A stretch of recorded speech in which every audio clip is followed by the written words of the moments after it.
YouTube shorts algorithm exactly काम कैसे करता है? आखिर क्यों एक शॉर्ट पर अचानक से बहुत व्यूज आते हैं बट फिर उसका ग्राफ फ्लैट हो जाता है? कौन से ऐसे मेट्रिक्स हैं जिनसे ये डिसाइड होता है कि एक शॉर्ट पर मिलियंस में व्यूज आएंगे या फिर वो फ्लॉप होगा? एंड फाइनली, क्या आपको सेम चैनल पर शॉर्ट्स एंड लॉन्ग वीडियोस बनाने चाहिए या फिर it will kill your channel? इन सारे क्वेश्चंस का आंसर इस वीडियो में मिलेगा and it's going to be really fun. Let's begin.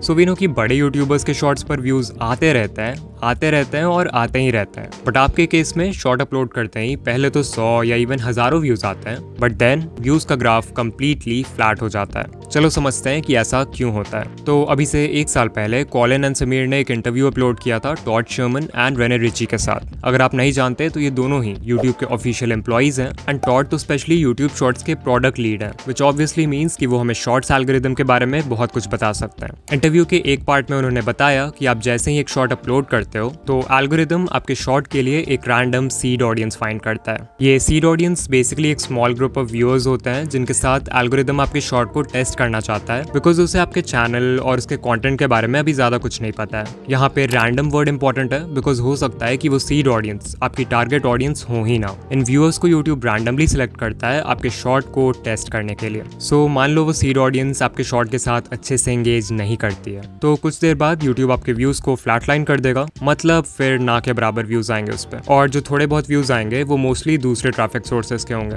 वही मान लो अगर बाय चांस वो सीड ऑडियंस आपकी एक्चुअल टारगेट ऑडियंस निकलती है एंड ऑल्सो आपका कंटेंट भी बहुत अच्छा है, तो नेचुरली वो व्यूअर्स आपके शॉर्ट के साथ अच्छे से एंगेज करेंगे। इससे फिर एल्गोरिदम को एक पॉजिटिव सिग्नल जाएगा एंड वो और व्यूअर्स को फाइंड करेगा जो कि सीड ऑडियंस से मैच करती है। अगर इन नए ग्रुप ऑफ व्यूअर्स ने भी आपके शॉर्ट के साथ पॉजिटिवली रिएक्ट किया तो फिर वो शॉर्ट और पुश होगा and basically this will keep on repeating. So अब आपको समझ आ रहा होगा कि शॉर्ट्स का एल्गोरिदम एग्जैक्टली काम कैसे करता है। ऑलमोस्ट हर शॉर्ट क्रिएटर का यही क्वेश्चन रहता है कि अगर हमारा शॉर्ट पहले अच्छा परफॉर्म कर रहा था तो फिर यूट्यूब ने उसके व्यूज एकदम से रोक क्यों दिए? यू हैव टू अंडरस्टैंड कि लॉन्ग वीडियोस और शॉर्ट वीडियोस के एल्गोरिदम्स ना ही सेम है और ना ही हो सकते हैं। In case of long form videos, एक व्यू का मतलब होता है कि व्यूअर ने इंटेंशनली चूज किया था कि उन्हें वो वीडियो देखना है। हाउएवर शॉर्ट्स के केस में ऐसा नहीं होता, क्योंकि यहाँ पर हमारे पास होता है शॉर्ट्स फीड, जहाँ पे थंबनेल का कॉन्सेप्ट नहीं हो सकता। इसका मतलब अगर एल्गोरिदम को जानना है कि आपकी वीडियो अच्छी है या नहीं तो उसके पास सिर्फ एक ही रास्ता है, और वो है एक initial group of random viewers को आपकी वीडियो दिखाना, जिसे हम सीड ऑडियंस बोलते हैं। सो अगर ये एल्गोरिदम का कॉन्सेप्ट थोड़ा भी क्लियर है, देन नेक्स्ट क्वेश्चन जो आपके मन में आएगा वो ये होगा कि कौन से इंपॉर्टेंट मेट्रिक्स हैं जिससे यूट्यूब डिसाइड करता है कि आपके शॉर्ट ने अच्छा परफॉर्म किया है और अब उससे सीड ऑडियंस के अलावा भी और लोगों को दिखाना है। लाइक लॉन्ग वीडियोस के केस में CTR होता है, AVD होता है, तो शॉर्ट्स के केस में हमें किन चीजों पर फोकस करना है? जो पहला मेट्रिक है उसे कहते हैं how many chose to view. Just like long videos में हमारे पास CTR होता है, शॉर्ट्स फीड में हमारे पास है how many chose to view metric, also known as viewed versus swiped away. ये आपको बताएगा कि कितने परसेंटेज ऑफ व्यूअर्स आपके शॉर्ट को देखने के लिए रुके और कितनों ने देखने से पहले ही उसे स्वाइप कर दिया। जितने परसेंटेज ऑफ व्यूअर्स शॉर्ट देखने के लिए रुकेंगे, ऑफ कोर्स सिर्फ उनके ही व्यूज काउंट होंगे। यहाँ पर शायद आपके मन में ये भी क्वेश्चन आए कि एक व्यूअर को शॉर्ट कितने सेकंड्स तक देखना होगा जिससे एक व्यू काउंट हो। तो ये क्वेश्चन कॉलिन ने भी इंटरव्यू में पूछा था, जिसके रिप्लाई में टॉड ने कहा कि यूट्यूब ने आज तक पब्लिकली कभी नहीं बताया है कि what counts as a view. So वो एग्जैक्टली तो नहीं बता सकते, बट हाँ, जो एल्गोरिदम है वो इंटेंशनैलिटी मेजर करने की कोशिश करता है। यानी कि अगर उसे लगता है कि व्यूअर इंटेंशनली रुका है वीडियो देखने के लिए, तभी जाकर वो उस व्यू को रजिस्टर करेगा, अदरवाइज डिस्कार्ड कर देगा। फिर नेक्स्ट क्वेश्चन है कि ये viewed versus swiped away percentage कितना होना चाहिए। तो आप लोग पैडी गैलोवे को जानते होंगे, he is a YouTube strategist and ये बहुत सारे बड़े क्रिएटर्स के साथ काम कर चुके हैं, इंक्लूडिंग मिस्टर बीस्ट। तो पिछले साल पैडी और उनकी टीम ने एक स्टडी कंडक्ट किया था, जहां उन्होंने 5000 से ज्यादा शॉर्ट्स को स्टडी किया across 33 YouTube channels in different niches. According to his study, shorts जिनका व्यूड परसेंटेज 60% और उससे कम था, उन शॉर्ट्स ने उतना अच्छा परफॉर्म नहीं किया। जो बेस्ट परफॉर्मिंग शॉर्ट्स थे, जो बहुत वायरल हुए, उनका व्यूड परसेंटेज ऑन एवरेज 70 से 90% के बीच में था। अगेन ये सिर्फ एक स्टडी है, so I recommend you to not obsess over these numbers, but हाँ, इससे एक रफ आइडिया ले सकते हैं कि अगर आपका व्यूड परसेंटेज 80% या फिर उससे ज्यादा है, then there is a high chance कि आपका शॉर्ट वायरल होगा। इवन मैंने पर्सनली जितने भी वायरल शॉर्ट्स का एनालिटिक देखा है, उन सबका व्यूड परसेंटेज 75 के ऊपर रहता है। नाउ आई नो कि मैक्सिमम क्रिएटर्स जो इस वीडियो को देख रहे हैं, उनका viewed versus swiped away ratio इतना अच्छा नहीं है, तो अब समझते हैं कि इस नंबर को इंप्रूव कैसे करें। So as I said, long videos के केस में हमारे पास है CTR, वैसे ही शॉर्ट्स के केस में CTR का इक्विवेलेंट है how many chose to view. जब हमें CTR इंप्रूव करना होता है तो हम वर्क करते हैं वीडियो के टाइटल और थंबनेल पर, यानी कि वो चीज़ जो व्यूअर्स सबसे पहले देखते हैं। सो अगर शॉर्ट्स की बात करें तो कौन सी ऐसी चीज़ है जो व्यूअर्स सबसे पहले देखते हैं? You're right, उसके पहले 3 सेकंड्स। सो ये कहना गलत नहीं होगा कि आपके शॉर्ट के स्टार्ट के कुछ सेकंड्स यानी कि उसका हुक वही रोल प्ले करता है जो लॉन्ग वीडियोस के केस में टाइटल एंड थंबनेल का है। अब लॉन्ग वीडियो में तो हमारे पास 30 सेकंड्स होते हैं व्यूअर को हुक करने के लिए, शॉर्ट्स में हमारे पास है सिर्फ 3 seconds and this is why इन दोनों फॉर्मेट्स में हुक क्रिएट करना is very different. But even though long form and shorts need different types of hooks, दोनों का फाउंडेशन सेम है एंड दैट इज कि आपको व्यूअर्स के माइंड में क्यूरियोसिटी स्पार्क करना है इन सम फॉर्म। ये क्यूरियोसिटी आप बहुत चीजों से क्रिएट कर सकते हो। For example, depending on the type of video you are creating, आप अपने हुक में कुछ लाइंस बोल सकते हो जिससे कोई भी व्यूअर जो माइंडलेसली स्क्रॉल किए जा रहा है वो इमीडिएटली रुक जाएगा। जैसे कि आप शॉर्ट के स्टार्ट में बोल सकते हो एक्स स्टॉप स्क्रॉलिंग। ये एक बहुत ही पॉपुलर हुक है जहां पर X is your target audience. Like मेरे चैनल की टारगेट ऑडियंस है यूट्यूबर्स, सो अगर मैं किसी भी टॉपिक पर शॉर्ट बना रहा हूं तो उसके स्टार्ट में I can say YouTubers stop scrolling and ये एक बहुत ही अच्छे हुक का काम करेगा। फिर एक और लाइन है, आई एम श्योर आप ABC के बारे में नहीं जानते। यहाँ ABC को सिंपली उस चीज से रिप्लेस कर दो जिसके बारे में आपकी वीडियो है। एग्जाम्पल, आई एम श्योर आप इस यूट्यूब सेटिंग के बारे में नहीं जानते। आई एम श्योर आप इस रेसिपी के बारे में नहीं जानते। आई एम श्योर आप इस नए माइनक्राफ्ट अपडेट के बारे में नहीं जानते।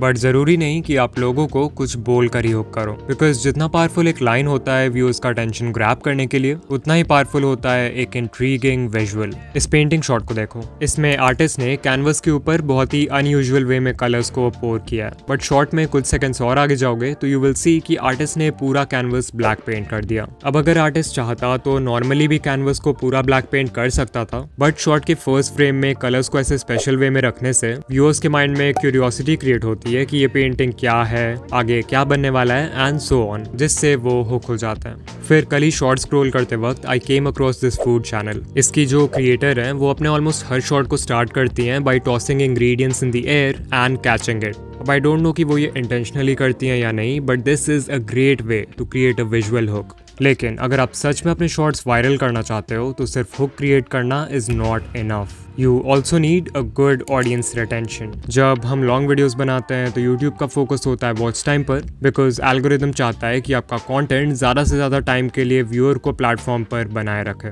दैट्स वाई अगर कोई वीडियो मान लो 1 घंटे की है और एक एवरेज व्यूअर उसे सिर्फ 15 मिनट्स के लिए देख रहा है, तो भले ही उसका रिटेंशन बुरा है, एल्गोरिदम उस वीडियो को बहुत प्रमोट करेगा बिकॉज वो व्यूअर्स को 15 मिनट्स के लिए यूट्यूब पर बनाए रखता है। लेकिन शॉर्ट्स के केस में इट्स डिफरेंट। यहाँ पर यूट्यूब को AVD से उतना मतलब नहीं है। Instead the algorithm looks at audience retention. यहाँ पर अगर ऑडियंस रिटेंशन 25% है तो काम नहीं चलने वाला। जो बेस्ट परफॉर्मिंग शॉर्ट्स होते हैं उनका रिटेंशन 90-100% के बिल्कुल क्लोज होता है, या फिर उससे भी ज्यादा होता है अगर व्यूअर्स शॉर्ट को दोबारा देखते हैं। लेकिन ऐसा भी नहीं है कि शॉर्ट्स एल्गोरिदम को AVD से बिल्कुल ही फर्क नहीं पड़ता। पैडी गैलोवे की स्टडी के अकॉर्डिंग जिन शॉर्ट्स का AVD ज्यादा था उन्होंने ज्यादा अच्छा परफॉर्म किया as compared to others with lower AVD। तो इस बात को याद रखना अगर आप सोच रहे हो कि 5 सेकंड्स के शॉर्ट्स बनाकर 100% रिटेंशन ले आओगे और वायरल हो जाओगे। आई एम श्योर इतना सब कुछ सुनने के बाद आप कंफ्यूज हो गए हो कि शॉर्ट्स के लिए बेस्ट लेंथ क्या है। क्या हमें 10 से 15 सेकंड्स के छोटे शॉर्ट्स बनाने चाहिए जिस पर आराम से अच्छा रिटेंशन आ जाए, या फिर पैडी के स्टडी के अकॉर्डिंग लंबे शॉर्ट्स बनाने चाहिए? तो इसका आंसर मैं भी वही दूंगा जो यूट्यूब के एम्प्लॉयज ने दिया, एंड दैट इज कि आप उस लेंथ का शॉर्ट बनाओ जो आपकी स्टोरी से अलाइन करे। कुछ नीशेस ऐसे होंगे जहां पर क्विक इंस्टेंटली रिवॉर्डिंग शॉर्ट्स काम करते हैं, वहीं बाकी नीशेस में आप स्टोरी टेलिंग का यूज करके एक नैरेटिव आर्क बिल्ड कर सकते हो जहां बिगनिंग, मिडिल, एंड हो और ज्यादा लंबे शॉर्ट्स बना सकते हो। सो या यूट्यूब शॉर्ट्स के लिए बेस्ट लेंथ वो है in which you can perfectly deliver your content.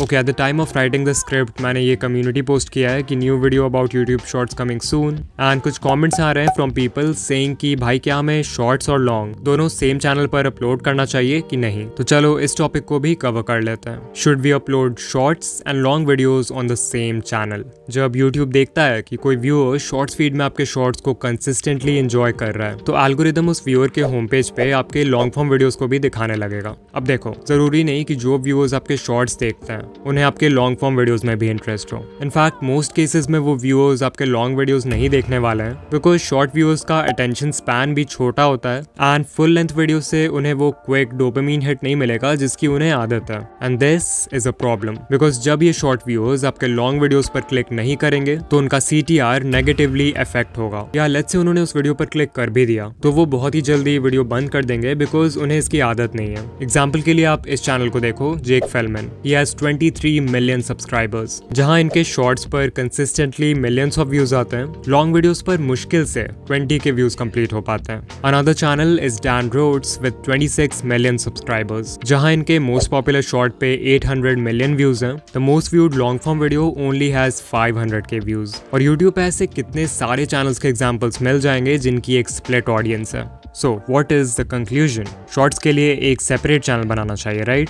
हाँ, अगर मैं होता तो एक दूसरा चैनल ही बनाता एंड मेरी पर्सनल एडवाइस यही होगी कि आप भी एक दूसरा चैनल बनाओ। लेकिन इसका मतलब ये नहीं है कि सेम चैनल पर लॉन्ग और शॉर्ट्स एक साथ डाल के ग्रो करना इम्पॉसिबल है। बहुत सारे चैनल्स हैं जो ऐसा करते हैं, for example Daily Dose of Internet, and they are fairly successful. You can see इस चैनल पर लॉन्ग वीडियोज और शॉर्ट्स दोनों पर ही कंसिस्टेंटली मिलियंस ऑफ व्यूज आते हैं। The secret behind this is simple, इनके शॉर्ट्स और लॉन्ग वीडियोज दोनों को देखकर सेम फीलिंग आती है। इनफैक्ट इस चैनल के लॉन्ग वीडियोस एक तरह से शॉर्ट्स के कॉम्पाइलेशन जैसे हैं, so they are like extended version of the shorts. More importantly इनके लॉन्ग वीडियोस की लेंथ भी उतनी बड़ी नहीं है, सो शॉर्ट्स व्यूअर्स जो इंस्टेंट डोपामिन के लिए आते हैं वो भी इस पे क्लिक कर देते हैं। And so if you want to upload shorts and long videos on the same channel, then आप यहाँ से कुछ लेसन्स ले सकते हो। नंबर 1, आपके शॉर्ट्स और लॉन्ग वीडियोस दोनों का कंटेंट सेम होना चाहिए। नंबर 2, लॉन्ग वीडियोस और शॉर्ट्स दोनों की वाइब सेम होनी चाहिए। दिस मीन्स आपके वॉइस ओवर का तरीका, एडिटिंग स्टाइल, लाइटिंग,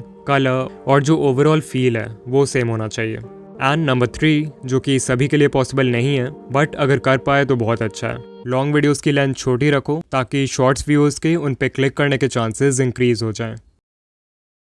ऑलराइट, सो आज हमने जाना कि शॉर्ट्स एल्गोरिदम एग्जैक्टली काम कैसे करता है एंड किस बेसिस पे एक शॉर्ट वायरल होता है। अब अगर आप जानना चाहते हो कि कैसे स्टेप बाय स्टेप एक वायरल शॉर्ट बनाते हैं, देन कमेंट कर देना पार्ट 2 एंड मैं ये वीडियो भी जल्दी ही बना दूंगा। एंड या मैं आपसे किसी और वीडियो में मिलूंगा। बाय।